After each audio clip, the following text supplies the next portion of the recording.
Всем известно, что 17 марта 2024 года в Абхазии пройдут выборы президента России. В день выборов будут открыты 30 избирательных участков во всех районах Абхазии. Еще в декабре президент Аслан Бжаниев дал поручение Кабинету министров создать все условия для того, чтобы жители Абхазии могли беспрепятственно прийти на участки и проголосовать за выборы президента России. Как известно, выборы проходят в сложных условиях для Российской Федерации. Весь Запад ополчился против Российской Федерации. Мы желаем скорейшей победы Российской Федерации во главе с Владимиром Владимировичем Путиным. И хотим, чтобы эта война закончилась победой Российской Федерации.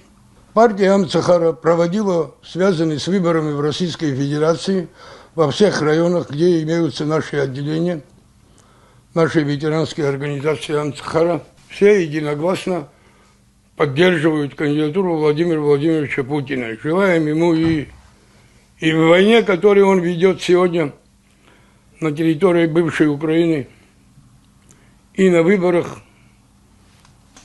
победы. Призываем всех принять участие в выборах президента Российской Федерации. Наша республика, мы уверены, что будет принимать активное участие в этих выборах. 17 марта всех призываем на избирательные участки.